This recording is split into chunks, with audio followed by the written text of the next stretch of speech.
The bathroom door was slightly open. That was the only reason Naomi heard the words that would destroy her world. I know, baby, I know. Just look at her now, she's huge. Like a whale that swallowed another whale. Trevor's laugh echoed through the hallway of their home, sharp and cruel. Her ankles are so swollen she can't even wear normal shoes anymore. And don't get me started on those stretch marks. It's like someone took a purple marker and just went crazy all over her stomach. Naomi stood frozen in the hallway, her hand pressed against her 7-month pregnant belly. Her heart hammered so hard she thought it might wake the baby inside her. When are you leaving her? A woman's voice came through the phone speaker. Bianca. The woman from Trevor's office. The woman Naomi had met twice at company parties, who had smiled at her while shaking her hand. Soon. I just need to figure out the financial stuff. But honestly, I can't stand looking at her anymore. She waddles around the house like some kind of duck. And she's always tired, always complaining. Bianca, you're so different. You're still sexy, still fun. You take care of yourself. I miss you, Bianca purred. When can you come over? I'll tell her I have to work late tomorrow. We can have the whole evening. Trevor's voice dropped lower, intimate. I'll bring that wine you like. Naomi's hands started shaking. The walls seemed to tilt around her. She had suspected something was wrong for months. Trevor had grown distant, cold. He stopped touching her belly to feel the baby kick. He worked late almost every night. But hearing him tear her apart with such casual cruelty, was different than suspecting. She walked into the bedroom where Trevor sat on the edge of their bed, phone pressed to his ear. When he saw her standing in the doorway, his face went pale. I have to go, he said quickly and ended the call. How long? Naomi's voice came out steady, which surprised her. Inside she was breaking into 1,000 pieces. How long what? Trevor stood up, slipping his phone into his pocket. How long have you been with her? How long have you been saying these things about me? Trevor's jaw tightened. For a moment she thought he might deny it. Instead he shrugged. Does it matter? Does it matter? Naomi repeated. I'm carrying your child. We've been married for 4 years. And you're asking if it matters? Look, Naomi, this isn't working anymore. You changed. You're not the woman I married. I'm pregnant. Her voice rose despite her efforts to stay calm. I'm pregnant with your baby. My body is growing our child. And that's exactly the problem. Everything is about the baby now. You're not attractive anymore. You're not fun. You're just this tired, swollen version of who you used to be. He grabbed a duffel bag from the closet and started throwing clothes into it. Naomi watched him pack, her mind struggling to process what was happening. You're leaving? Right now? I think it's better this way. Clean break. Clean break. She laughed, but it sounded broken. Trevor, I'm 7 months pregnant. There's nothing clean about this. He zipped the bag and faced her. His eyes held no warmth, no regret. You'll be fine. You're tough. You always land on your feet. What about the baby? What about your daughter? Something flickered across his face, but it vanished quickly. Send me the hospital bills. I'll help with costs. But Naomi, I can't do this. I can't pretend anymore that I want this life. You mean you can't pretend you want me? The words tasted like ash in her mouth. Trevor walked past her toward the door. She grabbed his arm and he stopped. Please, she whispered. Please don't do this. We can fix this. We can go to counseling. We can work through this. He pulled his arm free. I don't want to fix this. I want out. The front door closed behind him with a soft click. Not a slam.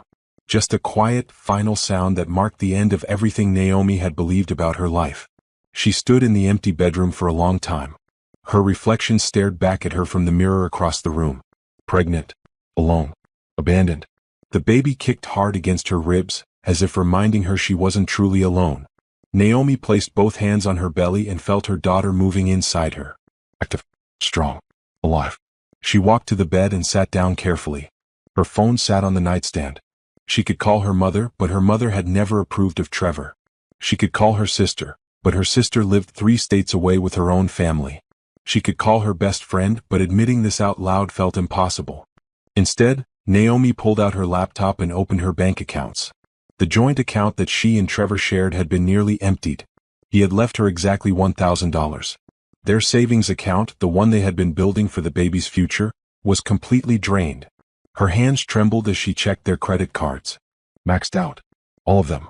Trevor had been preparing for this moment, planning his escape while she innocently prepared a nursery and bought baby clothes. The reality crashed over her in waves. No husband.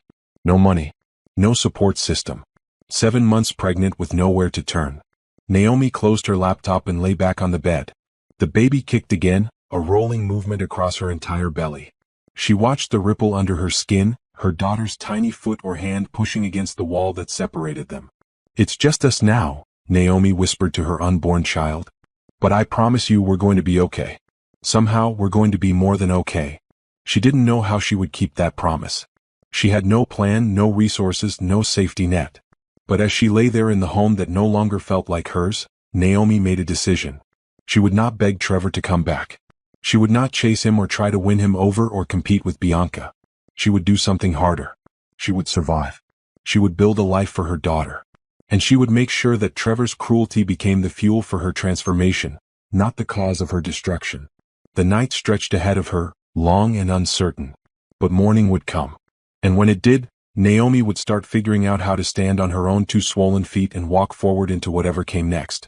The eviction notice arrived 3 weeks after Trevor left. Naomi stared at the paper in her hands, the words blurring as tears filled her eyes. She had 30 days to vacate the apartment they had rented together. Trevor's name was on the lease, but he had stopped paying his share. The landlord didn't care about her situation. Business was business. Naomi sat at the kitchen table, the notice in front of her, and forced herself to think practically. Panic wouldn't help. Crying wouldn't change anything. She needed a plan. Her phone buzzed. Another message from a number she didn't recognize. Over the past weeks, she had received dozens of messages from people in their social circle. Most were curiosity disguised as concern. "I heard about you and Trevor. Are you okay? Someone told me Trevor moved in with Bianca. Is that true? Girl, I always knew something was off about him." Naomi deleted the messages without responding. She had learned quickly that most people didn't actually want to help. They wanted gossip. They wanted the drama. They wanted to feel better about their own lives by watching hers fall apart. Her mother had offered to let her move back home, but the offer came with conditions. "I told you he wasn't right for you. I told you to wait to be sure. But you didn't listen." Her mother's disappointment was worse than having no help at all. Instead, Naomi found a tiny studio apartment in a neighborhood she would have never considered before. The building was old, the walls thin, the area rough around the edges. But it was cheap, and the landlord agreed to a month-to-month lease when she explained her situation. Moving day was brutal. Naomi packed boxes while 8 months pregnant, her back aching, her feet swelling. She had sold most of the furniture to get deposit money for the new place. Trevor had taken what he wanted and left her with the rest. She hired 2 college students to help move the heavy items. They were kind, careful with her boxes, and didn't ask questions about why a pregnant woman was moving alone. The studio apartment looked even smaller once her things were inside. The baby's crib barely fit in the corner.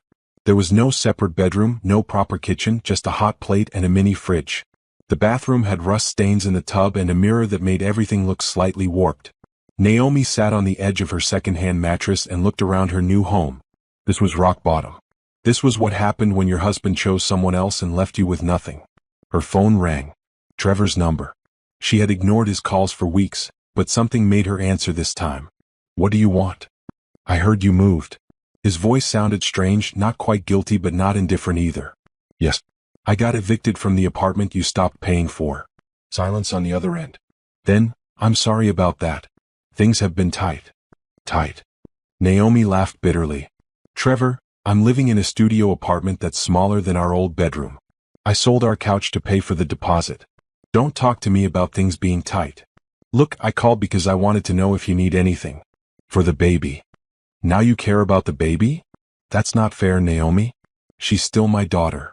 "No, what's not fair is you leaving me 7 months pregnant with no money and no support. What's not fair is you draining our savings account. What's not fair is you living with your mistress while I'm trying to figure out how to survive." She was shouting now, months of suppressed anger pouring out. "I didn't drain the account. I took half. It was my money too. It was our money. Money we saved together. Money that was supposed to be for our baby." Naomi realized she was standing, pacing the small space, her hand pressed against her aching lower back. "Fine. You want to play victim, go ahead. I called to see if you needed help, but clearly you just want to blame me for everything." "Help? You want to help? Then pay child support. Actually show up when your daughter is born. Be a father instead of a man who ran away because his wife gained weight." Trevor's voice turned cold. I'm with Bianca now. We're building a life together. I can't keep looking backward at what didn't work. We're not even divorced yet, Trevor. Our baby isn't even born yet. But sure, keep building your life while I figure out how to afford diapers. She hung up before he could respond and immediately regretted engaging at all. Talking to Trevor only made her angrier, only reminded her of what she had lost. Naomi spent the rest of the day unpacking boxes, organizing her small space, trying to make it feel like a home. The baby kicked constantly now, running out of room, ready to enter the world. Every kick reminded Naomi that she was running out of time to get stable. She had applied for government assistance, swallowing her pride to fill out the forms. She qualified for food stamps and Medicaid, which would cover the birth. It wasn't much, but it was something. Her old job had let her go 3 months into her pregnancy when she needed too many doctor's appointments. They claimed it was budget cuts, but Naomi knew the truth. Pregnant women were seen as liabilities, not employees. Finding new work while heavily pregnant was impossible. No one would hire someone who would need maternity leave in weeks. So Naomi survived on her savings, watching the number in her bank account drop lower each day. At night, she lay on her second-hand mattress and stared at the water-stained ceiling. Fear kept her awake. What if something went wrong during birth? What if the baby was sick? What if she couldn't afford formula or diapers or clothes? But beneath the fear, something else was growing. Something harder and more resilient. Anger. Determination. Stubbornness. Trevor thought she would break. He thought abandoning her would destroy her. He expected her to come crawling back, begging him to return, willing to accept any scraps of attention he might throw her way. Naomi decided right then, lying in that small apartment with her daughter kicking against her ribs, that she would prove him wrong. She didn't know how yet. She had no clear path forward. But she knew with absolute certainty that she would not let this be the end of her story. She would survive this. She would raise her daughter. And somehow, someway she would build something from the wreckage Trevor had left behind. The next morning, Naomi woke early. Her body ached, her back hurt, her feet were swollen. But she got up anyway. She made instant coffee on her hot plate and sat at her small table with her laptop. If no one would hire her, she would hire herself. She started researching online businesses, freelance opportunities, ways to make money from home with a newborn. The internet was full of possibilities for those desperate enough to pursue them. Naomi spent hours reading articles, watching videos, learning about digital marketing and social media management. She discovered that small businesses were always looking for help with online presence but couldn't afford big agencies. By the end of the week, she had created profiles on 3 freelance websites, offering basic social media management services. Her prices were low, her experience minimal, but she wrote compelling descriptions about being hungry, dedicated, and willing to learn. 3 days later, she got her first client. A small bakery that needed help with their Facebook page. They would pay her $200 a month to post content and respond to messages. It wasn't much. It wouldn't solve her problems. But it was a start. It was proof that she could do something, create something, earn something on her own. Naomi accepted the job and immediately started working, learning everything she could about social media strategy.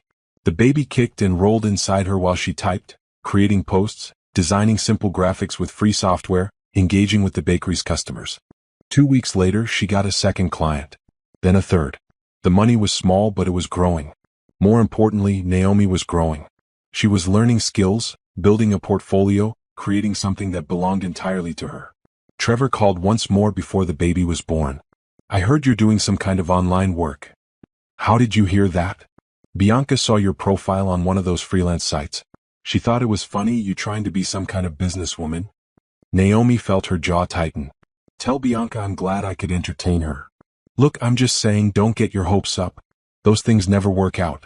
You should probably apply for regular jobs once the baby is here. I'll figure it out, Trevor. Without your advice. Fine. Just don't come asking me for money when your little hobby doesn't pay the bills. Naomi hung up and placed her hand on her belly. Her daughter was quiet now, probably sleeping. He's wrong, she whispered. We're going to make this work. We're going to prove all of them wrong. She had no idea if that was true. But she was going to fight like it was. Labor started at 2 in the morning, exactly 2 weeks before Naomi's due date. The pain woke her from a restless sleep, sharp and insistent, radiating from her lower back around to her belly.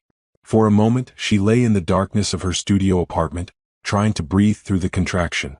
Then panic hit. She was alone. Completely alone. No husband to drive her to the hospital. No family nearby to hold her hand. Naomi grabbed her phone and called for a ride, her fingers shaking as she typed in the hospital address. She had packed her bag weeks ago, paranoid about this exact scenario. Now she grabbed it with trembling hands and made her way down the 3 flights of stairs, pausing every few steps as contractions gripped her body. The driver was a middle-aged woman who took one look at Naomi and immediately understood. First baby? Yes. Naomi breathed through another contraction. You got someone meeting you at the hospital? No. Just me. The driver's eyes met hers in the rearview mirror, full of sympathy that made Naomi want to cry. You're going to be okay, honey. Women have been doing this forever. You're stronger than you think. At the hospital, nurses admitted her quickly. They asked for emergency contacts, for the father's information, for insurance details. Naomi gave them what she had and left Trevor's information blank. Is someone coming to be with you? A young nurse asked as she hooked Naomi up to monitors. No. It's just me. The nurse squeezed her hand. Then I'll check on you as much as I can. You're not alone, okay? Labor was harder than anything Naomi had imagined. The pain was relentless, crushing, overwhelming. She breathed through contractions, gripped the hospital bed rails, and tried to remember why she was doing this. Hours blurred together. Day turned to evening. The pain intensified until Naomi was sure she couldn't endure another moment. You're doing great, the doctor said, checking her progress. Just a little longer. But longer felt impossible. Naomi's body shook with exhaustion. Sweat soaked her hospital gown. She had never felt so alone, so small, so terrified. I can't, she gasped between contractions. I can't do this. Yes, you can. The nurse who had promised to check on her was there, holding her hand. You're almost there. Your baby is almost here. I'm scared. I know. But fear doesn't change what needs to happen. Your baby needs you to be strong right now. Can you do that? Naomi thought about Trevor, comfortable somewhere with Bianca, completely removed from this moment. She thought about all the people who expected her to fail, to crumble, to prove she couldn't handle single motherhood. Yes, she whispered. I can do this. And she did. At 11:47 p.m., after 19 hours of labor, Naomi gave birth to a baby girl. 7 pounds, 3 ounces, 20 inches long. Perfect in every way. They placed the baby on Naomi's chest and the world stopped. Everything that had happened over the past months, all the pain and fear and struggle, faded into background noise. All that mattered was this tiny human with her eyes squeezed shut and her small fists waving in the air. Hi, Zara, Naomi whispered, the name she had chosen months ago. I'm your mom. Zara made a small sound, not quite a cry, just a noise that said she was here, she was real, she had arrived. Naomi traced her finger along Zara's tiny hand, and the baby's fingers closed around hers with surprising strength. In that moment, Naomi felt something shift inside her. The broken pieces of herself that Trevor had left behind started to rearrange into something new. She wasn't the woman Trevor had married.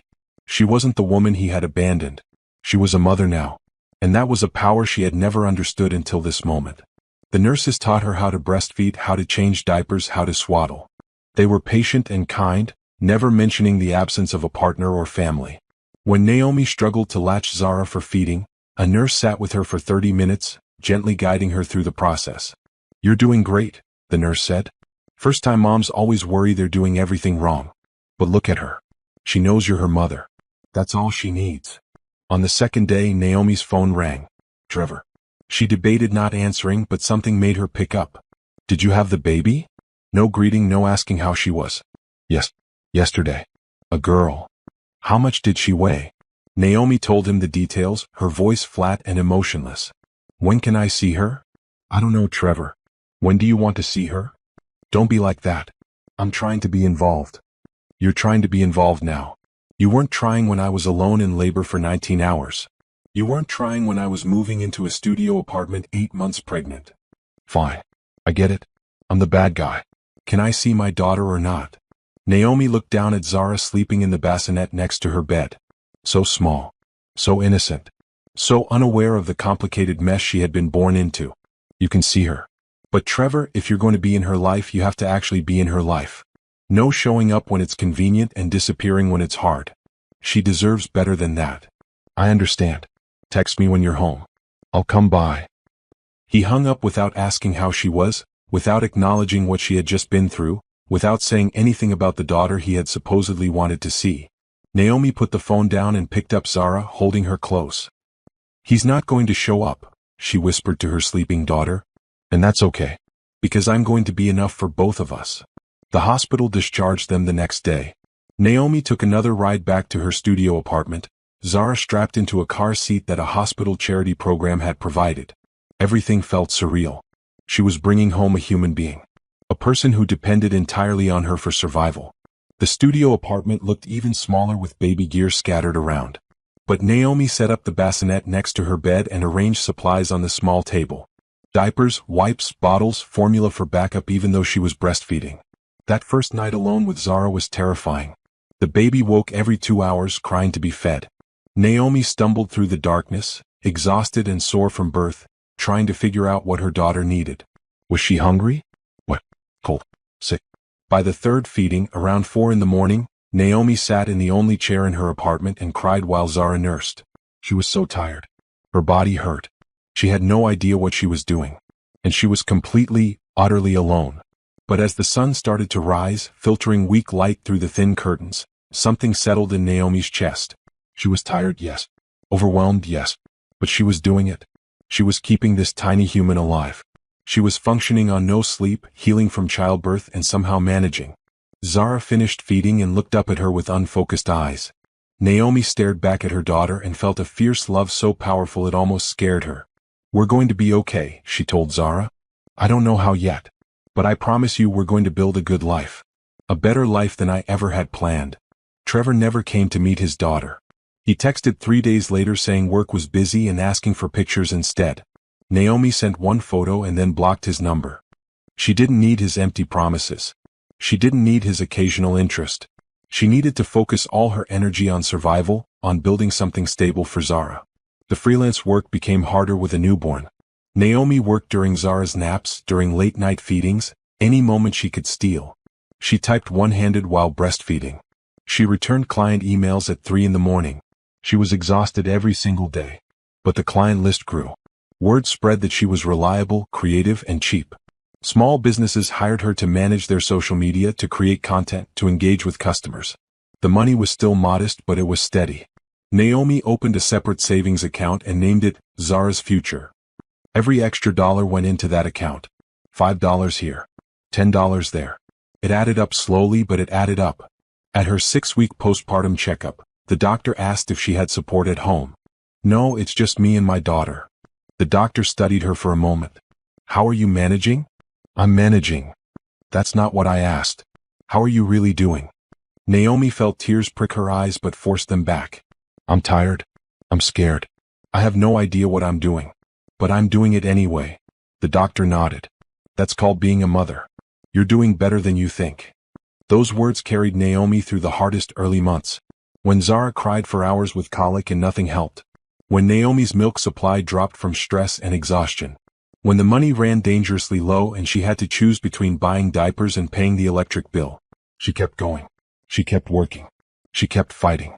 And slowly, day by day, she and Zara found their rhythm. Naomi learned her daughter's cries, her patterns, her needs. Zara started sleeping longer stretches. Naomi's body healed. The fog of exhaustion started to lift. 3 months after giving birth, Naomi looked at herself in the warped bathroom mirror. She had lost most of the pregnancy weight through breastfeeding and stress. Her stretch marks had faded from purple to silver.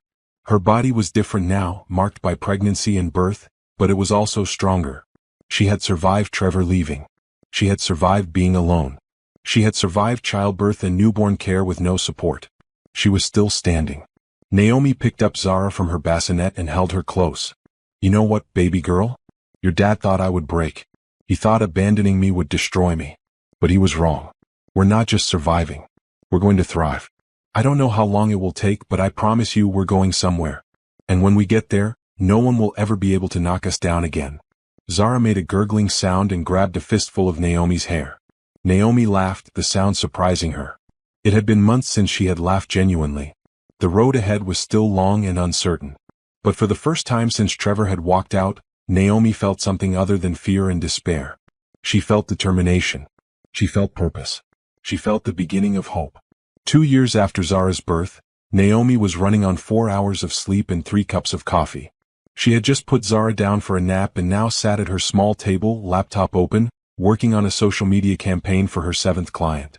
The studio apartment was still small, still cramped, but it looked different now.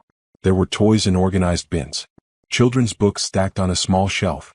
Pictures of Zara on every available surface, charting her growth from tiny newborn to active toddler. Naomi had changed too. Her hair was pulled back in a practical ponytail. She wore clothes that were cheap but clean, functional but presentable for video calls. The exhaustion was still there, etched into the lines around her eyes, but there was something else too. A sharpness. A focus. A determination that hadn't existed before Trevor left. Her freelance business had grown beyond social media management. She now offered content creation, email marketing, and basic website design. She had taught herself everything through free online courses, watching tutorials late at night while Zara slept, reading articles during breakfast while her daughter played. The money still wasn't great, but it was better. Enough to keep them fed, housed, and safe. Enough to put a little bit away each month into Zara's future fund. But Naomi wanted more. She was tired of scraping by, tired of worrying about every unexpected expense, tired of living in a space barely big enough for one person, much less a growing child. She had enrolled in online courses to finish her business degree, the one she had abandoned years ago when she married Trevor. Every night after Zara went to bed, Naomi studied. Marketing strategies, business management, financial planning. She took notes until her hand cramped, memorized concepts until her eyes blurred, and pushed through exhaustion because stopping wasn't an option. During the day she worked multiple jobs. In addition to her freelance clients, she did data entry for a company that allowed remote work. She took online surveys for extra cash. She sold things she didn't need on resale sites. Every dollar mattered. Zara was talking now, her vocabulary expanding daily. "Mama work," she would say, pointing to Naomi's laptop. Or, "Mama busy." She was a happy child despite their circumstances, adaptable and resilient in ways that broke Naomi's heart. No child should have to be that understanding. Naomi made sure to carve out time every day just for Zara. They would go to the free park down the street and play on the swings. They would read books together, Zara sitting in Naomi's lap, pointing at pictures.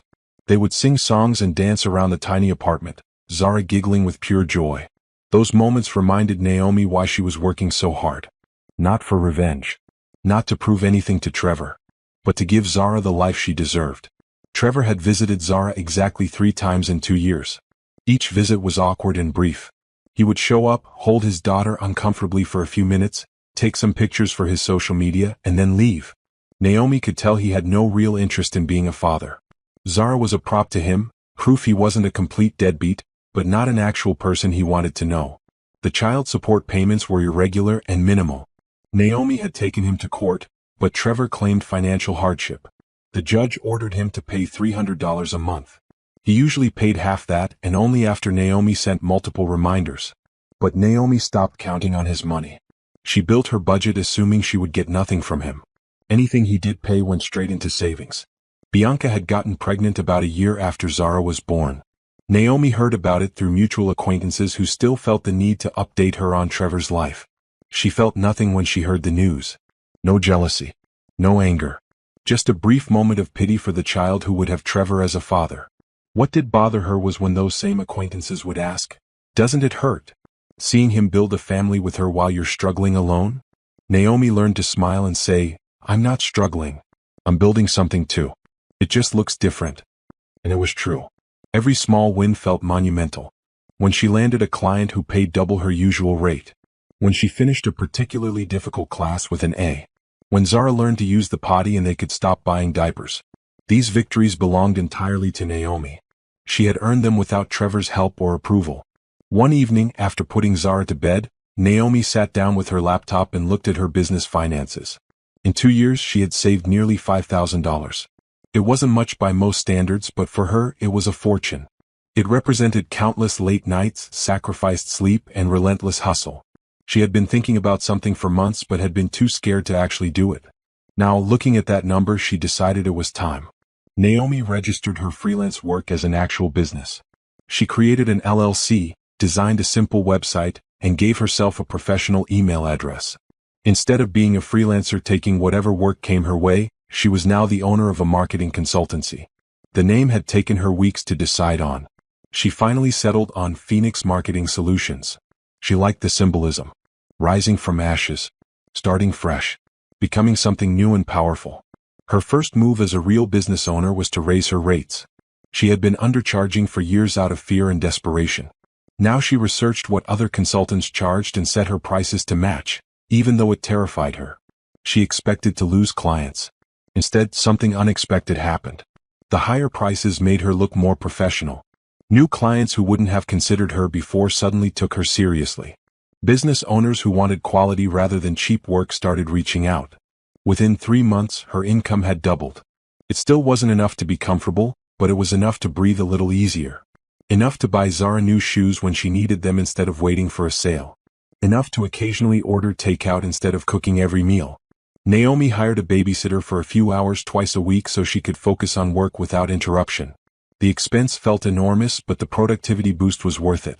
She could take client calls without Zara crying in the background. She could concentrate on complex projects without constantly being interrupted. The business degree classes continued. Naomi was on track to graduate in another year if she kept her current pace. Some nights she wanted to quit, to just accept her current situation and stop pushing so hard.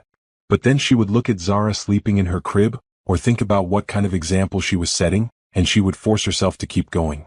She started attending virtual networking events, connecting with other business owners, learning from people who had built successful companies. Most of them had resources she didn't have, support systems and safety nets and financial backing. But some of them had started with nothing too. Those were the people Naomi studied most carefully, trying to understand how they had climbed out of poverty and into stability. One woman in particular, a business coach who offered a free consultation, told Naomi something that stuck with her. "You're thinking too small," the coach said. "You're so focused on survival that you can't see the potential for actual growth. You need to decide if you want to just get by or if you want to actually build something significant." "I want to build something," Naomi said immediately. "But I have responsibilities. I can't take big risks." "Who said anything about big risks? I'm talking about strategic moves. Investing in yourself, your business, thinking beyond next month's bills to where you want to be in 5 years." That conversation shifted something in Naomi's mindset. She had been so focused on day-to-day survival that she hadn't let herself dream bigger. What if she could grow her business beyond just her working alone? What if she could hire people, take on bigger clients, actually build something sustainable? She started planning. Real planning, not just hoping things would get better. She wrote down goals. 5 clients who each paid over $1,000 a month. A team of freelancers she could delegate work to. Moving to a 2-bedroom apartment so Zara could have her own room. The goals felt impossible, but Naomi wrote them down anyway. Then she started breaking them down into smaller steps. If she needed 5 high-paying clients, what did she need to do to attract them? Better website. Case studies showing results. Testimonials. Professional presence on LinkedIn. She tackled each item methodically. Spending money on a web designer felt terrifying, but the new website looked professional enough to compete with bigger agencies. She asked her current clients for testimonials and was surprised when they gave glowing reviews. She created detailed case studies showing how her work had increased sales and engagement for small businesses. Slowly, Phoenix Marketing Solutions started to look like a real company instead of just one tired woman working from a studio apartment. Zara turned 3. Naomi threw her a small birthday party at the park, inviting a few kids from the free playgroup they attended. She bought a cake from the grocery store and decorated with dollar store supplies.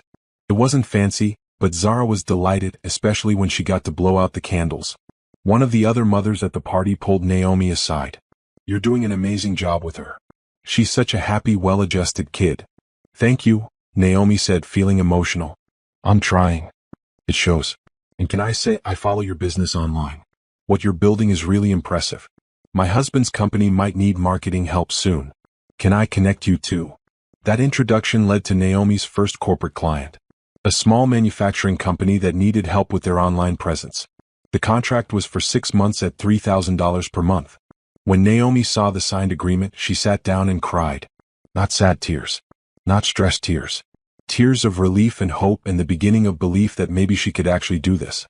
She called her sister that night, something she rarely did. "I got a big client," Naomi said. "Like really big. For me anyway." Her sister screamed with excitement. "That's incredible. I knew you could do it. I've been watching your business grow online and I'm so proud of you. I'm scared, Naomi admitted. What if I mess it up? What if they realize I'm just making this up as I go? Naomi, everyone is making it up as they go.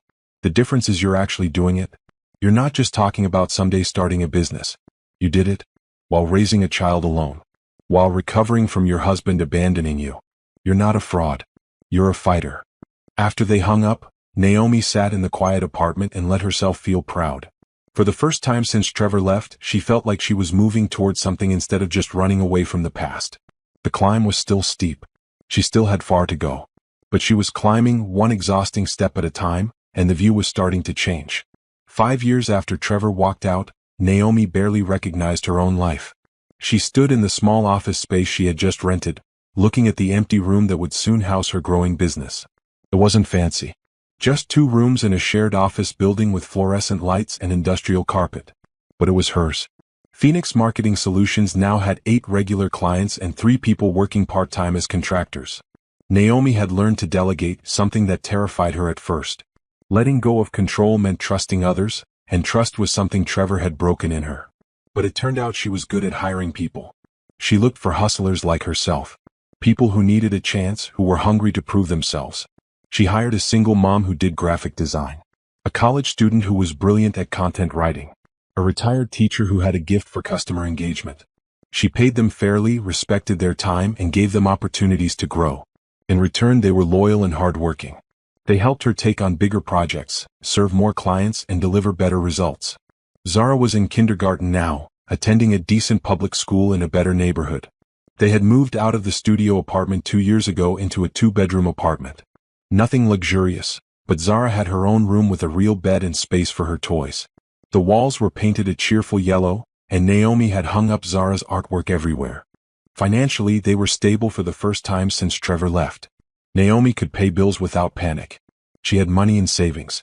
She could take Zara to the zoo or the children's museum without worrying about the entrance fee. These small things felt like massive victories. The business degree was finished. Naomi had graduated with honors, attending the ceremony with Zara by her side. Her daughter had been so proud, telling everyone, "My mama graduated," that Naomi had cried through the whole ceremony. The degree opened doors. Clients took her more seriously. She could charge higher rates. She understood business strategy and financial planning in ways she hadn't before. Every class she had struggled through at 3 in the morning while Zara slept had been worth it. But success brought new challenges. As Phoenix Marketing Solutions grew, so did the responsibilities. Naomi was no longer just executing work. She was managing people, negotiating contracts, handling finances, making strategic decisions. She was running a real business. Some days the pressure felt crushing. When a client was unhappy with results. When cash flow got tight between payments. When one of her contractors couldn't meet a deadline and Naomi had to jump in and finish the work herself. She would lie awake at night, anxiety churning in her stomach, wondering if she was capable of sustaining this growth. But then she would remember where she started. Alone and pregnant in a studio apartment with almost nothing. Compared to that, these problems were manageable. They were the problems of someone moving forward, not someone barely surviving. Naomi had stopped thinking about Trevor most days. He was like a bad dream that had faded with time. She knew he was still with Bianca, that they had 2 kids now. She knew from Zara's rare visits with him that his life looked perfect on the surface. Nice house. Nice car. All the things he had wanted when he left Naomi.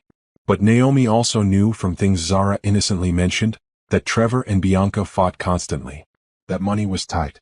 That Trevor changed jobs frequently. She took no pleasure in his struggles, but she didn't feel sorry for him either. He had made his choices. Zara saw her father maybe once every 2 months. The visits were Trevor's idea, usually prompted by guilt or Bianca pushing him to be involved. Zara would come home confused, not really understanding who Trevor was or why he was supposedly important. "Why doesn't Daddy live with us?" she asked one night while Naomi tucked her in. "Because Daddy and I aren't together anymore. But that's okay. Lots of families look different. What matters is that you're loved. Do you love me? More than anything in the whole world. Does Daddy love me?" Naomi chose her words carefully. "Daddy loves you in his own way. But sweetie, some people aren't good at showing love. That doesn't mean anything is wrong with you. You are perfect and wonderful and deserve all the love in the world." Zara seemed satisfied with that answer, but Naomi's heart ached. Her daughter deserved a father who showed up, who was present, who made her feel valued. Instead, she got Trevor's half-hearted attempts and frequent cancellations. Naomi had learned to be both mother and father.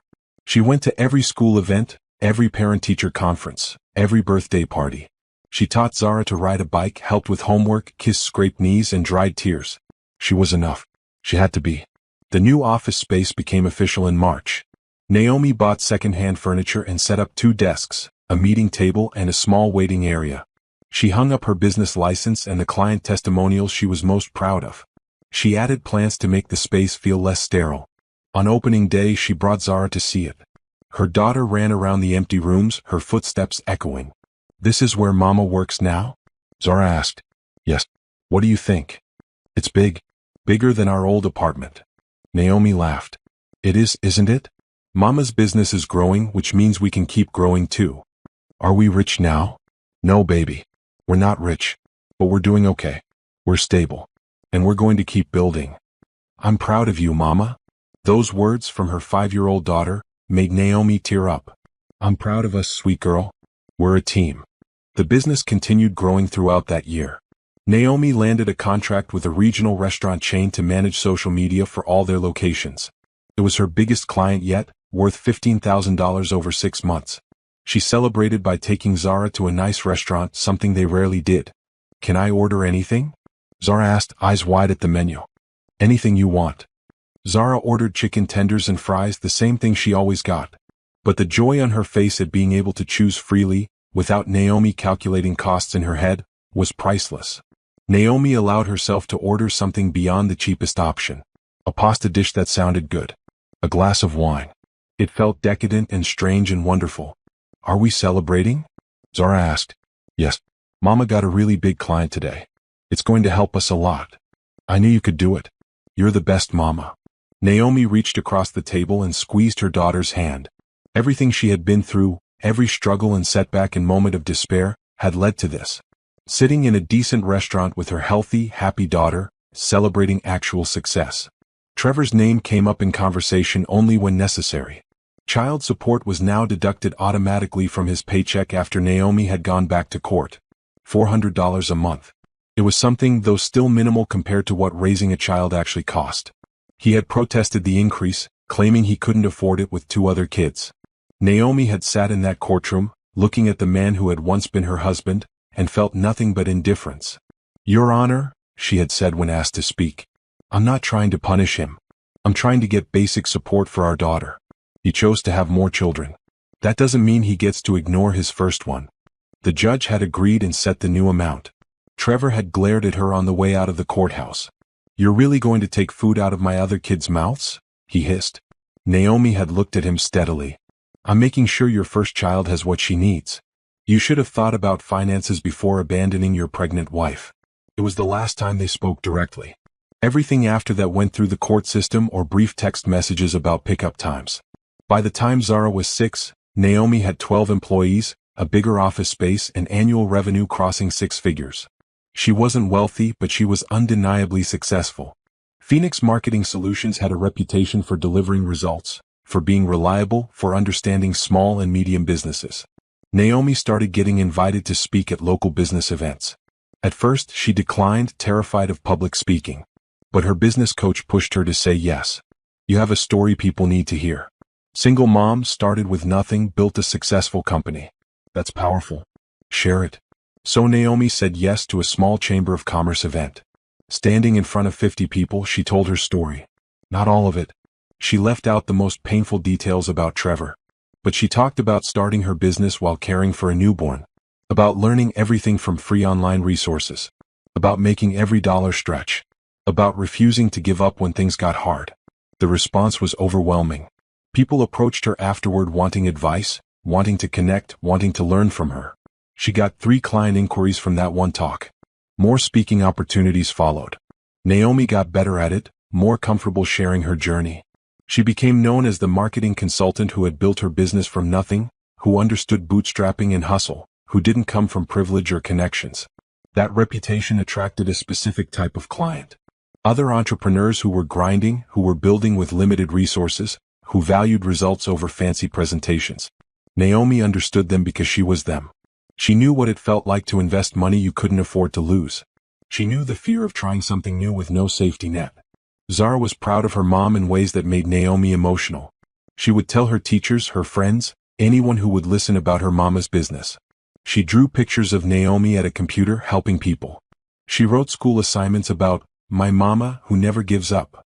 But Naomi also made sure not to let work consume everything. She had learned that lesson the hard way in the early years when she worked every possible moment and burned out hard. Now she had boundaries.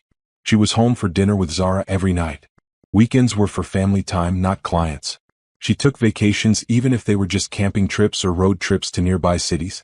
Balance was hard, but Naomi had learned that burning out helped no one. She needed to be healthy, rested, and present for Zara. The business would survive. Her relationship with her daughter wouldn't survive if she was always distracted and exhausted. On Zara's 6th birthday, they moved again. This time to a small house with a yard. Nothing fancy, but it was theirs. A place where Zara could play outside. Where they had space to spread out. Where Naomi had a proper home office instead of working from the kitchen table. I am, Zara said simply. She's the best. Financially, Naomi was comfortable in ways she had never imagined possible. She had investments, retirement savings, a college fund for Zara that was well funded. She owned the house they lived in, having paid off the mortgage early. She could afford nice vacations, quality food, good health care. She donated to causes she cared about. But she didn't live lavishly. The years of scarcity had taught her to value security over display. She drove a reliable car but not a luxury vehicle. She dressed well but didn't need designer labels. She invested in experiences with Zara rather than accumulating possessions. What she did spend money on was education and opportunity. She hired executive coaches to help her be a better leader. She attended business retreats to network and learn from others. She invested in her team's professional development. These investments had paid off exponentially in business growth and personal fulfillment. Naomi had also started a scholarship program through her company. Every year, Phoenix Marketing Solutions gave $5,000 each to 3 single mothers pursuing business degrees. It was a small thing in the grand scheme, but it represented what she wished someone had done for her in those early days. Dating had been non-existent for years. Naomi had been too focused on survival, then too focused on building the business, then too protective of the stable life she had created for Zara. But recently she had started to think about it. Not desperately. Not out of loneliness. But from a place of wholeness. She was complete on her own. A partner would be nice but not necessary.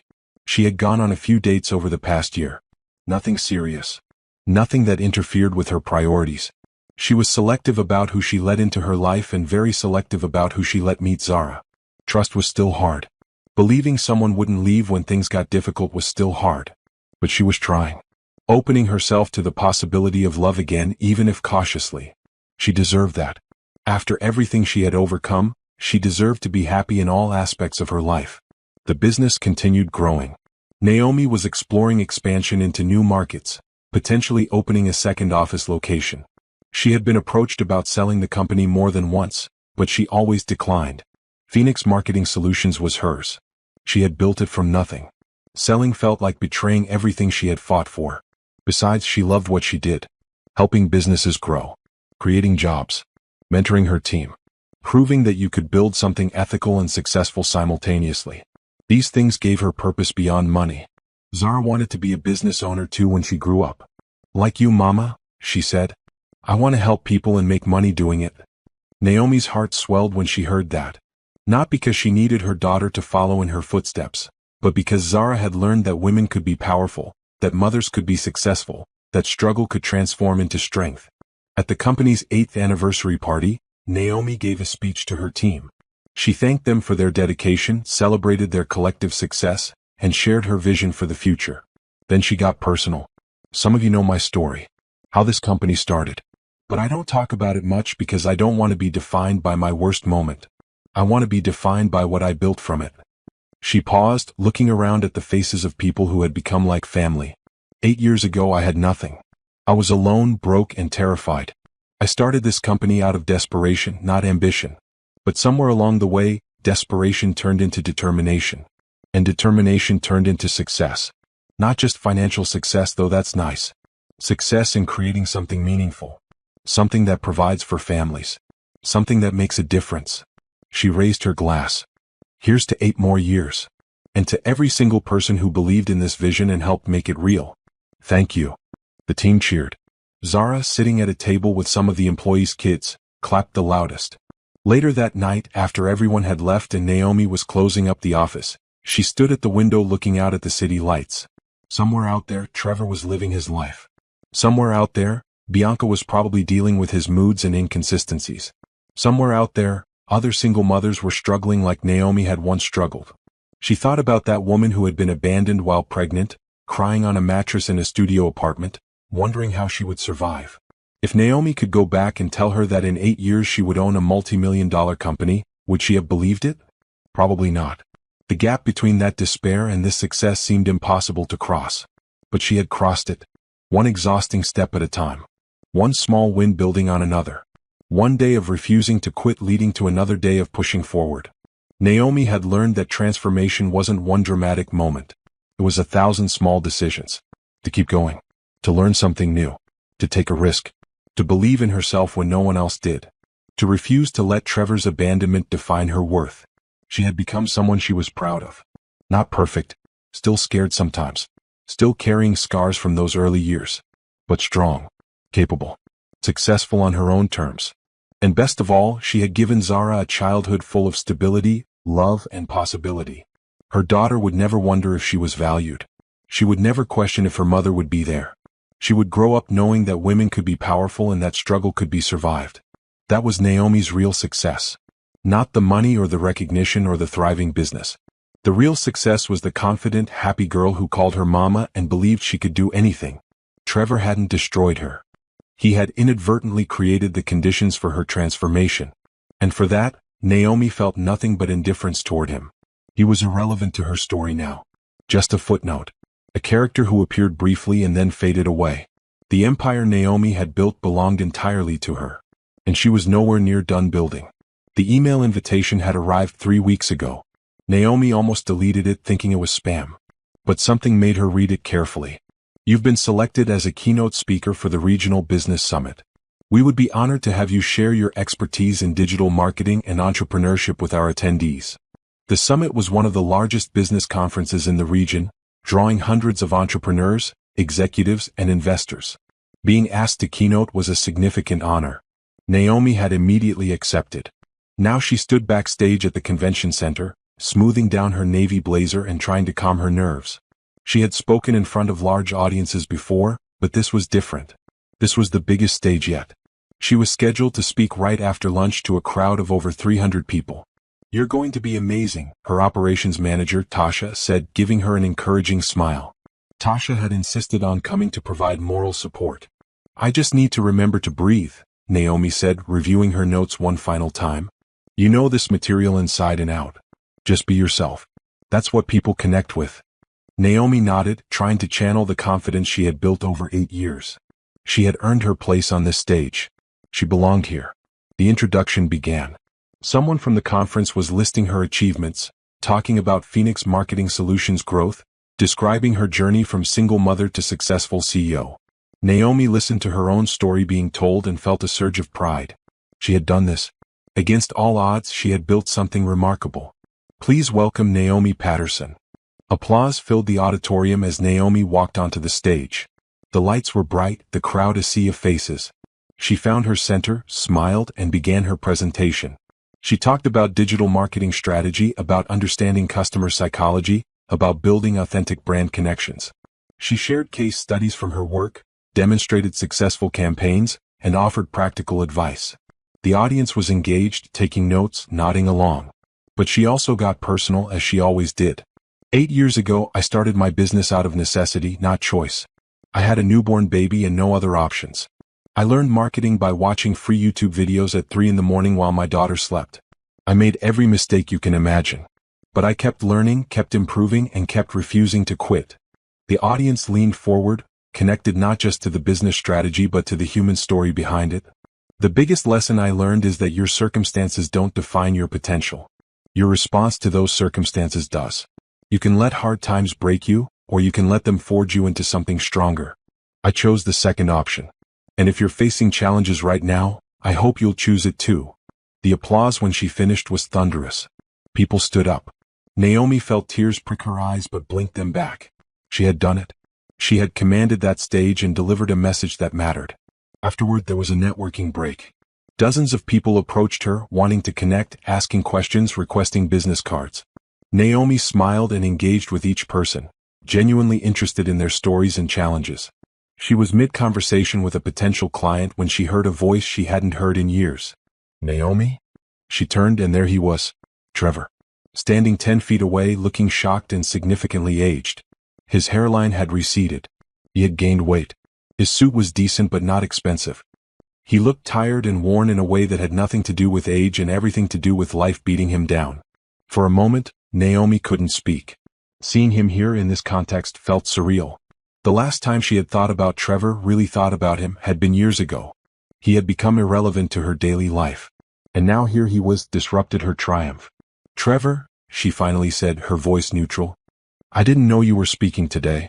I mean, I saw the name on the program, but I didn't think it was you. Naomi Patterson. You kept your maiden name? I never changed it, Naomi said coolly. What are you doing here? I'm here with my boss. We're looking at marketing services. I work for Grandstone Logistics now. He seemed nervous, unable to meet her eyes for long. Naomi knew Grandstone, a medium-sized logistics company with operations throughout the region. Decent reputation. Not huge but solid. Congratulations on your success, Trevor said, the words sounding forced. I had no idea you had done so well. Last I heard, you were doing some freelance social media work. That was 8 years ago, Trevor. A lot has changed. An awkward silence stretched between them. The other person Naomi had been talking to sensed the tension and quietly excused himself. How's Zara? Trevor asked. She's wonderful. Smart, happy, well-adjusted. No thanks to you. Trevor flinched. That's not fair. I've been involved. You see her once a month at best. You miss her school events. You forgot her birthday last year. That's not involved, Trevor. That's barely present. I have other responsibilities now. 2 other kids. It's complicated. It was complicated when I was raising her alone while you played house with Bianca. But I managed to show up. Every single day. Trevor's jaw tightened. Look, I know I wasn't the best father. I know I messed up. But you can't deny that things worked out well for you. Look at all this. He gestured around the convention center. You're obviously doing great. So maybe me leaving was the best thing that happened to you. Naomi stared at him, genuinely stunned by his audacity. You think you deserve credit for my success? You think abandoning your pregnant wife was somehow a favor? I'm just saying you turned out fine. Better than fine. I turned out successful despite you, Trevor. Not because of you. I built this from nothing while you were off with Bianca, pretending your first family didn't exist. Don't you dare try to take any ownership of what I've accomplished. People were starting to glance their way. Naomi realized she had raised her voice slightly. She took a breath, forcing herself to calm down. Trevor looked around uncomfortably. Can we talk somewhere private? No. We have nothing to discuss that requires privacy. If you want to talk about Zara, you have my number. If you want to talk about anything else, I'm not interested. I just thought, since we ran into each other, maybe we could clear the air. I've wanted to apologize for how things ended. Have you? Because you've had 8 years and multiple opportunities to apologize. You only want to do it now because you ran into me at a business conference and realized I'm not the struggling single mother you abandoned. Trevor's face reddened. You're being really harsh right now. I'm being honest. There's a difference. Naomi checked her watch. I have other people to network with. Have a good day, Trevor. She started to walk away, but Trevor followed her. Wait. Actually, this might be good timing. Grandstone is looking for a marketing agency. My boss is here somewhere. Maybe I could introduce you? It could be good for your business. Naomi turned back to him, one eyebrow raised. Are you seriously trying to help my business right now? After 8 years of minimal child support and maximum neglect. I'm trying to be nice. I thought you'd want the opportunity. What I want is for you to stop acting like we're old friends reconnecting. We're not friends, Trevor. We're barely civil acquaintances connected only by the daughter you largely ignore. She walked away then, not looking back, her heart pounding. The encounter had rattled her more than she wanted to admit.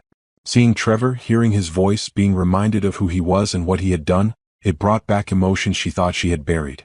Tasha found her a few minutes later. You okay? I saw you talking to some guy who looked like he was bothering you. That was Trevor. My ex-husband. Oh. Tasha's eyes widened. The one who left you pregnant? That's him. Looking exactly as mediocre as his life choices. What did he want? To pretend we could have a civil conversation.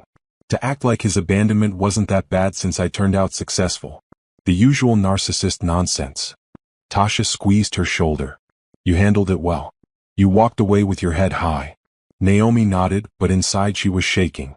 She excused herself and found a quiet hallway, leaning against the wall and taking deep breaths. She had thought she was completely over Trevor. She had thought his presence or absence meant nothing to her anymore. But seeing him had stirred up old pain, old anger, old wounds that she thought had healed completely. Not because she wanted him back. God no. The thought of being with Trevor again made her feel sick. But because he had hurt her so deeply, and seeing him forced her to remember that pain. Her phone buzzed. A text from one of the conference organizers. We have a logistics company interested in speaking with you about your services. Are you available for a quick meeting? Naomi composed herself, straightened her blazer, and texted back that she would be there in 5 minutes. This was her world now. Her success. Her reputation. Trevor was just a ghost from a past she had transcended. She walked back into the networking area with her head high, ready to discuss business with serious people who respected her expertise. If Trevor saw her talking with potential clients, commanding attention and respect, good. Let him see exactly what he had given up when he chose Bianca over their family. Naomi Patterson was no longer the abandoned pregnant woman crying in a studio apartment. She was a CEO, a keynote speaker, a respected business owner. And nothing Trevor said or did could diminish that truth. But as she smiled and shook hands and discussed marketing strategies, a small part of her mind was already planning. If Grandstone wanted to work with her company, that would be fine. She would treat them like any other potential client, professionally, effectively, and without any personal feelings clouding her judgment. And if that meant occasionally interacting with Trevor in a professional context, she could handle it. She had handled much harder things than dealing with a man who no longer mattered to her life. 2 weeks after the conference, Naomi sat in her office reviewing the proposal her team had prepared for Grandstone Logistics. It was a comprehensive marketing package. Social media management, content creation, website redesign, and a targeted advertising campaign. The kind of mid-size contract that Phoenix Marketing Solutions handled regularly. She had debated whether to pursue the opportunity. Working with Trevor's employer felt complicated. But her CFO had pointed out the obvious. Grandstone was a good company with a real need for their services. Letting personal feelings interfere with a solid business opportunity was poor leadership. So Naomi had instructed her team to treat it like any other proposal. Professional, thorough, competitive pricing. If they got the contract, great. If not, they had plenty of other clients. What she hadn't expected was the email requesting her presence at the pitch meeting. The executive team at Grandstone would like to meet with you personally, her sales manager explained. They were impressed by your keynote at the conference. They specifically asked if you would be presenting. Naomi considered declining. She rarely did pitch presentations anymore. That was what she had a sales team for. But something about this situation intrigued her. Maybe a small, petty part of her wanted Trevor to see her in action. To witness what she had become in the professional world. I'll do it, she told her sales manager. Schedule the meeting. The presentation was set for the following Thursday at Grandstone's headquarters.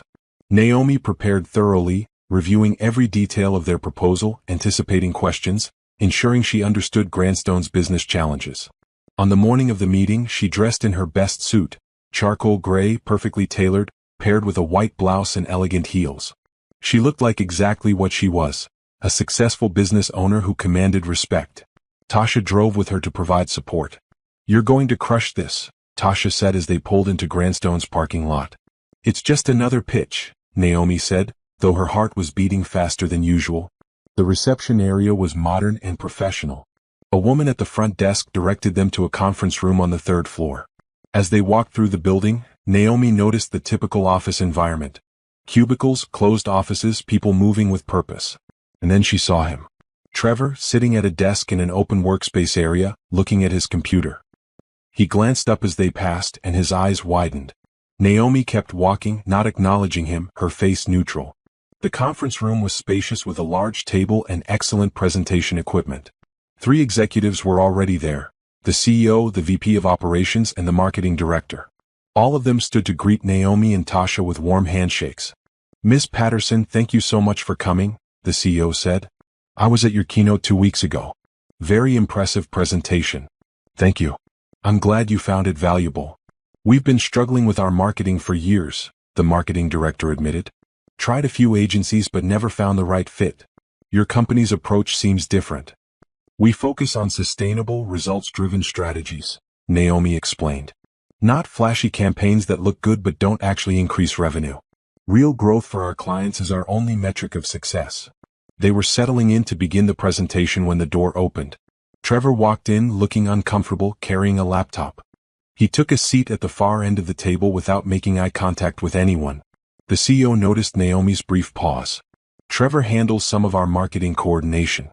We wanted him here to understand what we're considering. Of course, Naomi said smoothly, though inside she felt a spike of satisfaction. Trevor was going to sit through her presentation. He was going to watch her command this room. He was going to see exactly what he had dismissed 8 years ago. She launched into her presentation with confidence, walking them through Phoenix Marketing Solutions process, showing case studies with measurable results, explaining how they would assess Grandstone's current marketing, identify gaps, and create a strategic plan. Tasha handled the technical aspects, showing website mockups, social media examples, and advertising strategies.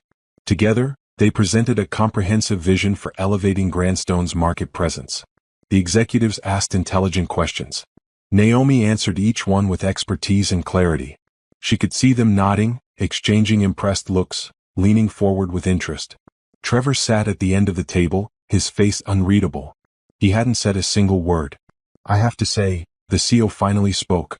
This is the most thorough and strategic pitch we've seen. Most agencies just want to sell us services. You're actually analyzing our business and proposing solutions. That's our philosophy, Naomi said.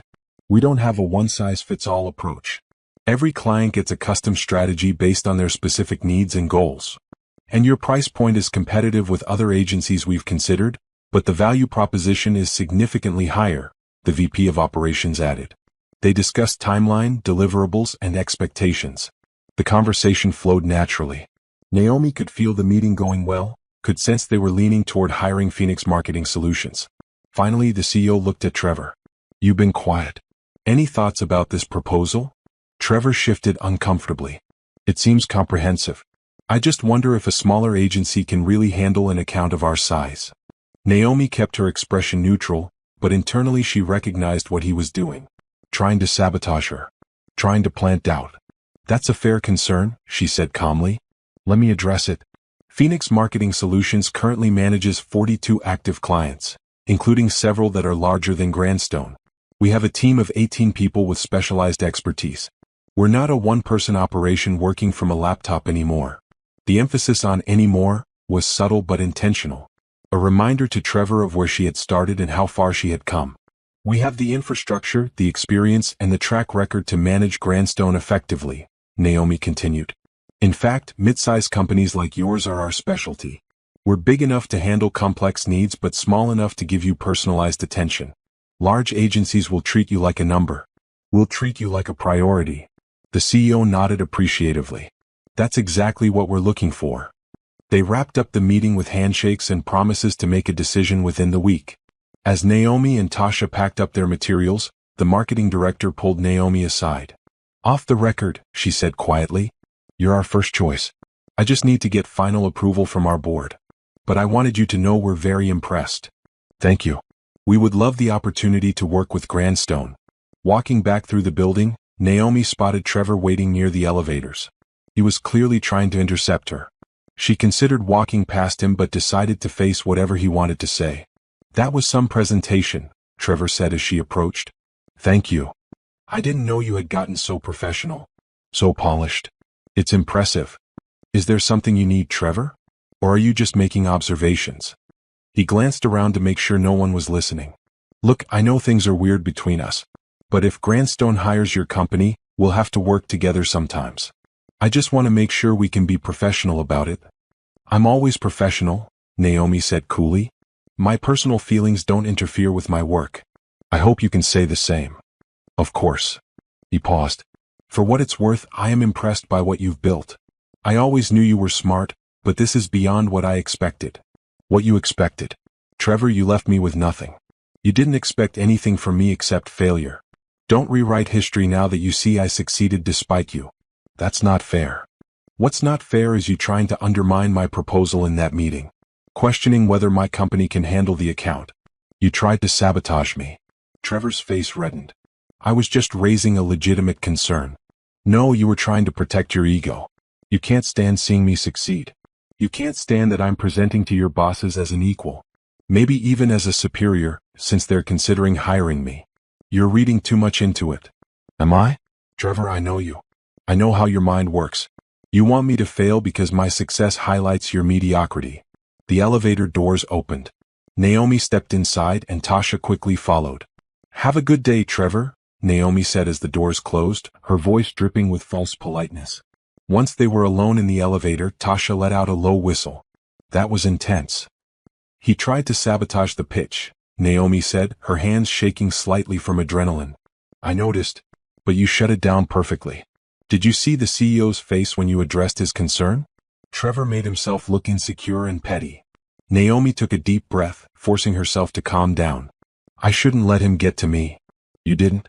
You stayed professional and showed him exactly who you are now. That's the best revenge." The drive back to the office was quiet. Naomi stared out the window, processing the morning. Seeing Trevor at the conference had been startling. But this was different. This was potentially having to interact with him regularly if Grandstone became a client. Could she handle it? Could she work with a company that employed her ex-husband without it affecting her judgment or her peace of mind? Yes, she decided. Because she had worked too hard to let Trevor dictate any aspect of her life. If Grandstone hired Phoenix Marketing Solutions, she would deliver excellent work. If that occasionally meant interacting with Trevor, she would handle it with the same professionalism she handled everything else. Back at the office, her team was eager to hear how the pitch went. Naomi gave them an honest assessment. Strong interest, positive feedback, decision expected within the week. "Grandstone would be a great addition to our portfolio," her sales manager said. "Mid-size company, established reputation, room for growth. Plus, the contract value is substantial." Naomi agreed but didn't mention the Trevor complication. That was personal, and she refused to let personal issues cloud business decisions. 3 days later the call came. Grandstone wanted to move forward. They were officially hiring Phoenix Marketing Solutions for a 1-year contract with option to extend. The contract was worth $30,000 initially, with potential for additional services. Naomi's team celebrated the win. It was a significant account that would boost their revenue and reputation. She smiled and accepted congratulations, but part of her mind was already anticipating the complications ahead. That evening she got a text from an unknown number. When she opened it, she realized it was from Trevor using a new phone. "I heard we're working with your company. I just want to say I'll stay professional about this. I hope we can both be adults." Naomi stared at the message for a long moment. Then she typed back a response. "The account will be managed by my team. You'll be working with them, not me. I'm the CEO. I don't handle day-to-day client interactions unless there's a problem. So you don't need to worry about us working together." His response came quickly. "Oh, okay. That's probably better." "Yes, it is." She blocked the number and put her phone away. Trevor wanted to feel important, wanted to believe she would be personally involved because of their history. But that's not how her business worked. She had a team precisely so she didn't have to personally manage every client relationship. Grandstone would get excellent service from Phoenix Marketing Solutions. And Trevor would be a minor detail in the background, easily managed by her professionals who had no personal history with him. Naomi realized with satisfaction that she had created a system where Trevor was irrelevant. He couldn't touch her success. He couldn't interfere with her business. He was just another employee at just another client company. For the first time since running into him at the conference, Naomi smiled. This wasn't going to be a problem. This was going to be a reminder, every time Trevor had to interact with her company, of exactly what he had lost when he walked away 8 years ago. 6 months into the Grandstone contract, Naomi received an unusual request for a meeting. The CEO wanted to discuss expanding their services and asked specifically for her to attend. It was the first time she would be back at Grandstone since the initial pitch meeting. She arrived at their offices on a crisp morning, her assistant accompanying her with updated reports and proposals. The receptionist greeted her warmly, clearly aware of who she was and the work her company had been doing. "They're very happy with Phoenix Marketing Solutions," the receptionist said while directing her to the executive floor. "I've heard nothing but positive feedback." Naomi smiled. Her team had delivered exactly what they promised. Grandstone's social media engagement was up 60%. Website traffic had doubled. Their advertising campaigns were generating qualified leads. The numbers spoke for themselves. The CEO greeted her enthusiastically, shaking her hand with genuine warmth. "Naomi, thank you for coming. I wanted to discuss this expansion personally with you." Also present were the VP of Operations and the Marketing Director, the same executives from the original pitch. They spent the next hour discussing additional services, a complete rebrand, expansion into video marketing, and a comprehensive content strategy for their blog and newsletter. "What you've done in 6 months is remarkable," the Marketing Director said. "We've seen more growth in our online presence than we had in the previous 3 years combined." "My team is excellent," Naomi said. "They're dedicated to client success. We've noticed, and we've also noticed some gaps in our internal marketing coordination." The CEO paused, choosing his words carefully. "We've become aware that some of the information being passed between your team and our internal coordinator hasn't been flowing smoothly." Naomi kept her expression neutral, though she knew exactly who they were talking about. Trevor. Her team had mentioned in passing that he was slow to respond to requests, often provided incomplete information, and sometimes seemed to actively obstruct their work. "We've been managing," Naomi said diplomatically. "Clear communication is always important in client relationships." The VP of Operations leaned forward. "We've been evaluating our marketing department's performance overall. Your company's success has highlighted some deficiencies in our internal operations. We're making some changes." Naomi understood what was happening. They were going to fire Trevor. She could see it in their faces, in the way they were framing the conversation. Grandstone had recognized that Trevor was a weak link, and her company's excellence had made his inadequacy impossible to ignore. A small, vindictive part of her felt satisfaction. But mostly she felt nothing. Trevor's employment wasn't her concern. His performance failures were his own doing. "Whatever changes you need to make to improve operations, we'll work with your team," Naomi said professionally. "Our goal is to help Grandstone succeed." They finalized the expanded contract, shook hands, and scheduled follow-up meetings. As Naomi was leaving, she passed through the floor where Trevor worked. His desk was empty, his computer monitor dark. She kept walking without comment. 3 days later, her sales manager came to her office looking concerned. "We have a situation with Grandstone. Trevor, their marketing coordinator, has been terminated. The new person taking over the account wants to meet with us to understand our process." "That's fine. Set up the meeting," Naomi said calmly. "There's more." The sales manager hesitated. "Trevor called our office. He tried to speak with you directly. When I told him you weren't available, he said some things about our working relationship with Grandstone being inappropriate. Implied there was some kind of conflict of interest because you knew each other." Naomi felt a flash of anger. Of course Trevor would try to create problems. Of course he couldn't accept responsibility for his own failures. "What did you tell him?" "I told him to put any concerns in writing and send them through proper channels." He hung up. "Good. If he contacts us again, document everything." "I doubt he will though. He's just lashing out because he got fired." That evening, Naomi received an email from Trevor. The subject line read, "We need to talk." She almost deleted it without reading, but curiosity won out. "Naomi, I don't know if you had anything to do with me losing my job, but I find the timing suspicious. Your company started working with Grandstone, and suddenly I'm being criticized for performance that was fine before. Then I get terminated. If you used your influence to get me fired, that's seriously messed up. I know we have history, but bringing that into professional situations is wrong. I need this job. I have a family to support. If there's any way you can help me get reinstated or at least give me a good reference, I would appreciate it. Trevor." Naomi read the email twice, her initial anger giving way to something closer to pity. Trevor genuinely believed the world revolved around him. He couldn't fathom that he had been fired for his own poor performance. It had to be someone else's fault. Her fault. She debated not responding. But something made her want to set the record straight, not for Trevor's benefit but for her own peace of mind. She typed carefully. "Trevor, I had nothing to do with your termination. I didn't mention you to Grandstone's executives.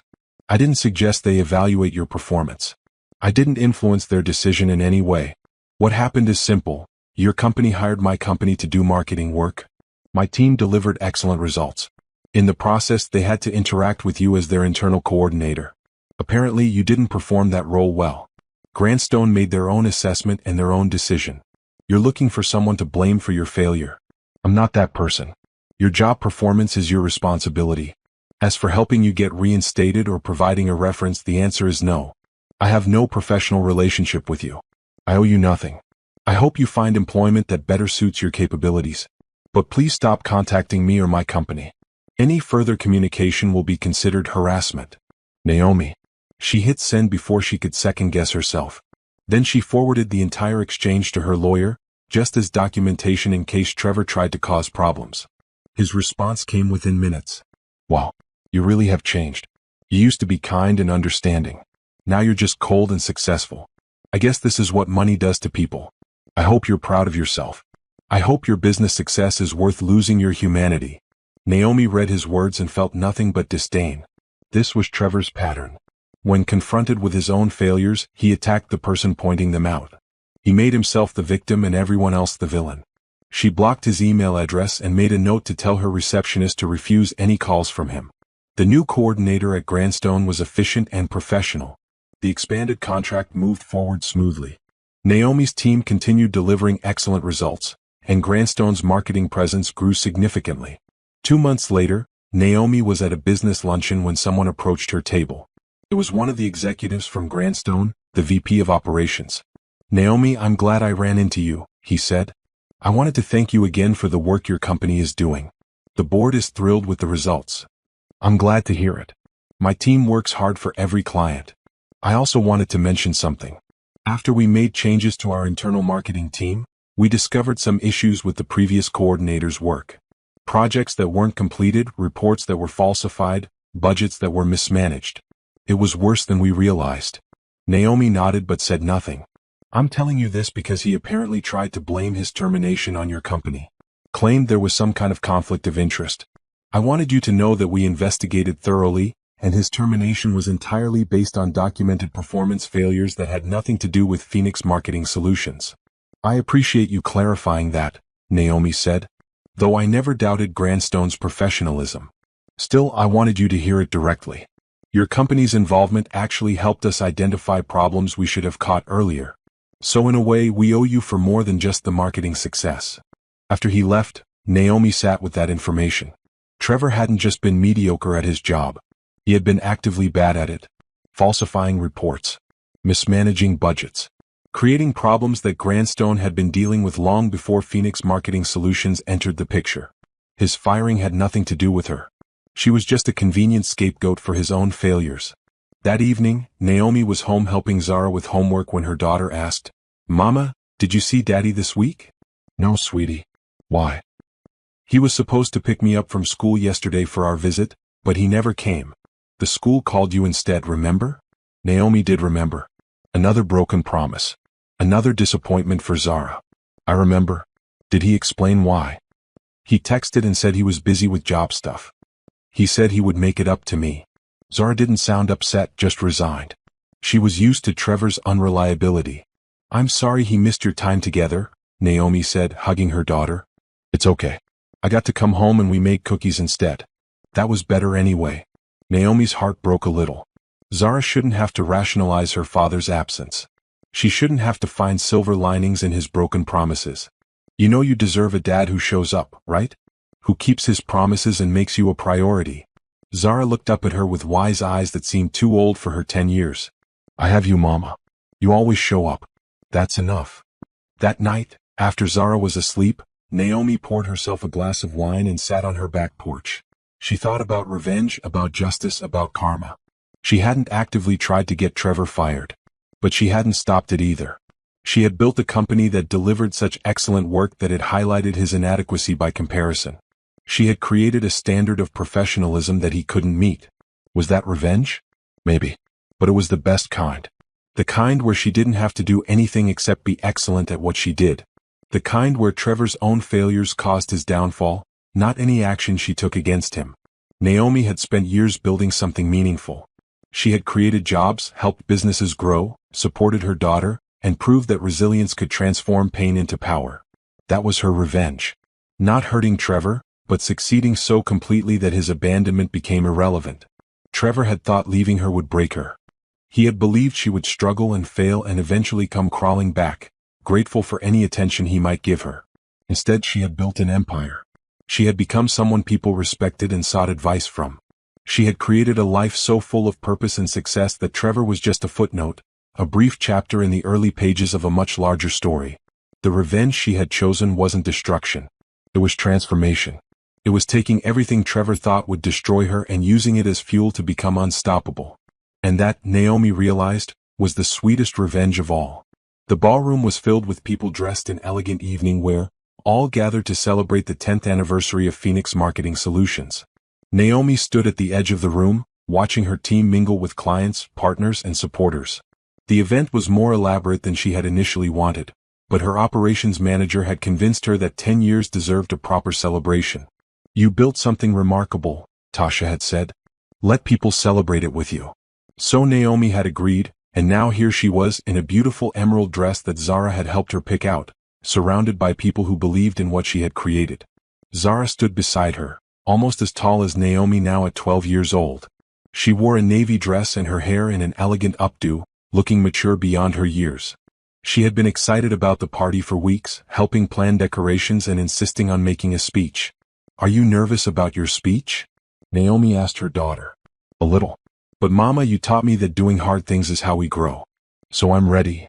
Naomi's heart swelled with pride. This confident, articulate, kind young woman was her greatest achievement.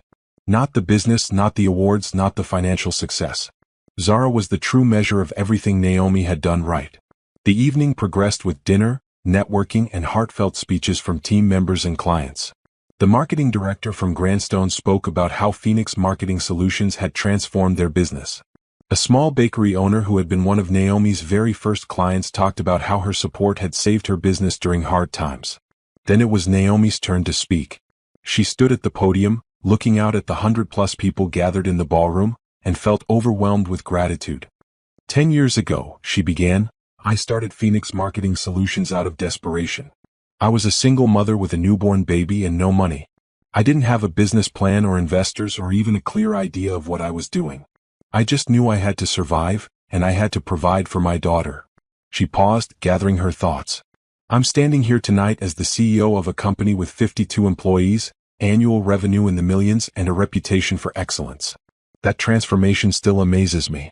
But what amazes me more is the journey that got us here. Naomi looked at her team, seated together at tables near the front. I didn't build this alone. Every person on my team contributed to this success. You believed in the vision. You worked hard. You cared about our clients. You made Phoenix Marketing Solutions into something meaningful. She talked about lessons learned, challenges overcome, and dreams for the future. She thanked clients for trusting them with their businesses. She acknowledged the sacrifices required to build something from nothing. Someone once told me that our circumstances don't define us. Our response to those circumstances does. I've tried to live by that principle. When life knocked me down, I chose to get back up. When people doubted me, I chose to prove them wrong. When failure seemed certain, I chose to keep fighting. Her voice grew stronger. To anyone here who is struggling right now, who feels like giving up, who thinks their situation is impossible, I want you to know something. You are stronger than you think. You are capable of more than you imagine. And your current circumstances are not your final destination. The room erupted in applause. Naomi felt tears in her eyes but smiled through them. Then Zara walked up to the podium. Naomi stepped aside, giving her daughter the space to speak. Zara adjusted the microphone and looked out at the crowd with remarkable composure. Hi everyone. I'm Zara, Naomi's daughter. Most of you know my mom as a business owner and CEO. But I know her as the person who never gave up on us. The person who worked 3 jobs so I could have what I needed. The person who studied for college classes after I went to bed and still got up early to make me breakfast. Zara's voice wavered slightly, but she continued. My mom taught me that being strong doesn't mean never being scared. It means doing what needs to be done even when you're scared. She showed me that single mothers aren't broken families. We're just different families. And different can be beautiful. Naomi wiped away tears as her daughter spoke, her heart so full it felt like it might burst. So thank you all for being here tonight, Zara concluded. Thank you for supporting my mom and her company. And thank you for celebrating with us. Because 10 years ago we had nothing. And now we have everything that matters. The applause was thunderous. People were standing, some wiping their own tears. Naomi hugged Zara tightly, whispering, I'm so proud of you, into her daughter's ear. Later in the evening, as the celebration continued, Naomi stepped outside for fresh air. The venue had a terrace overlooking the city, and she stood at the railing watching lights twinkle in the darkness. "Quite a night," a voice said behind her. She turned to see her business coach, the woman who had pushed her to think bigger years ago.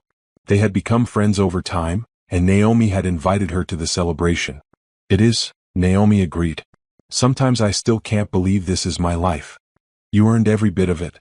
You know that, right?" "I do. It just feels surreal sometimes. 10 years ago, I was in a studio apartment wondering how I would survive. Now I'm here." "And that man who left you? Does he know about tonight?" Naomi shrugged. "I don't know. I don't care. He's not part of my life anymore." But actually Trevor did know. Because at that very moment, in a small apartment across town, he sat on a second-hand couch watching the celebration on his phone. Someone had posted videos on social media, tagged Phoenix Marketing Solutions, and Trevor had found them while scrolling. He watched Naomi give her speech, watched her daughter speak with such love and pride, watched the celebration of a success he had never imagined possible. The woman he had mocked for being pregnant, the woman he had abandoned because she wasn't fun anymore, had built an empire. Bianca sat next to him, scrolling through her own phone, their 2 children fighting in the background over a toy. Their apartment was cramped. Money was always tight. Trevor had been through 4 jobs in the past 3 years, never quite finding his footing, always clashing with bosses or getting passed over for promotions. "Is that your ex-wife?" Bianca asked, glancing at his screen. "Yeah. She looks successful."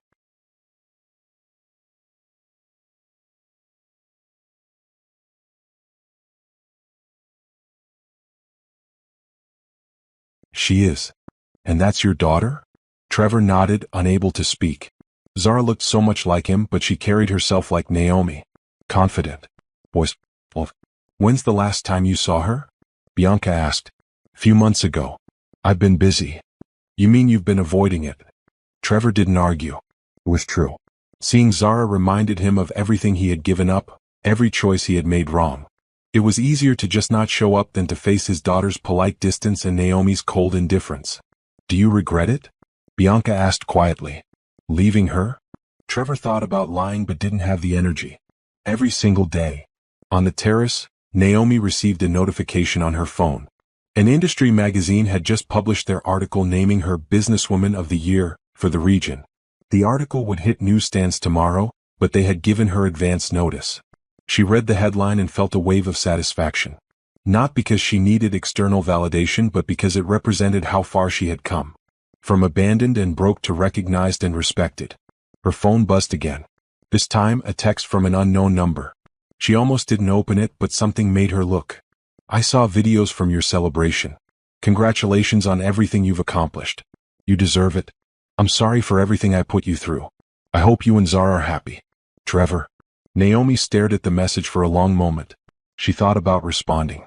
Thought about saying thank you or accepting his apology or offering some kind of closure. Instead, she deleted the message and blocked the number. Trevor's apology, 10 years too late, meant nothing. It changed nothing. It was just words from a man who had finally realized what he lost. She went back inside to the celebration, to her team and her friends and her daughter. This was her life now. Full of success and purpose and genuine happiness. She had worked for every bit of it, survived every challenge, and built something that would last. The party continued late into the evening. There was dancing and laughter and heartfelt conversations. Naomi found herself on the dance floor with Zara, both of them laughing as they moved to the music. "This is the best night ever," Zara said. "It really is," Naomi agreed. As the celebration wound down and guests began leaving, Naomi stood with her core team, looking around at what they had created together. The business had started with her alone, desperate and determined. Now it was something much bigger. A community of people working toward common goals, supporting each other and building something meaningful. "To 10 more years," Tasha said, raising her glass. "To 10 more years," everyone echoed. Naomi drove home with Zara that night, both of them tired but happy. Her daughter fell asleep in the passenger seat, her head resting against the window. Naomi glanced over at her, this beautiful young woman who had been her motivation through everything. At home, she helped Zara to bed and then stood in her daughter's doorway, watching her sleep like she had done since Zara was a baby. So much had changed. So much had been built from the ruins of that devastating abandonment. Trevor had thought leaving her would be her destruction. He had been catastrophically wrong. His abandonment had been her liberation. It had forced her to find strength she didn't know she had. It had pushed her to build a life entirely on her own terms. It had made her unstoppable. Naomi walked to her own room and changed out of her evening gown. She looked at herself in the mirror and smiled at the reflection. This woman, confident and successful and genuinely happy, was who she had fought to become. She thought about that broken woman in the studio apartment, crying on a second-hand mattress, wondering how she would survive. If she could send a message back to that version of herself, what would she say? You're going to make it. It won't be easy. You'll cry and struggle and doubt yourself 1,000 times. But you're going to make it. And the life you build will be better than anything you lost. Keep going. Keep fighting. Your daughter is watching and she needs to see that we don't quit when things get hard. Naomi climbed into bed, exhausted but content. Tomorrow she would wake up and continue building. Continue growing. Continue proving that resilience could transform pain into power. Trevor was somewhere in the city, probably regretting his choices, probably wishing he could go back and do things differently. But time only moved forward. Consequences were real. And some mistakes couldn't be undone. Naomi had stopped being angry at him years ago. She had stopped wanting revenge in the traditional sense. Her revenge had been simpler and more powerful. She had lived well. She had succeeded. She had built a life so full of purpose and joy that Trevor's absence was irrelevant. That was the ultimate victory. Not hurting him back. Not making him suffer. But becoming so completely whole without him that his opinion, his regret, his apology meant nothing. As Naomi drifted off to sleep, her last thought was gratitude. Gratitude for the strength she had found. Gratitude for the daughter who had given her purpose. Gratitude for the team who had helped her build something meaningful. And gratitude for the journey that had transformed her from broken to unbreakable. She had earned this life. She had survived the worst and built the best. And tomorrow she would wake up and continue living the life she deserved.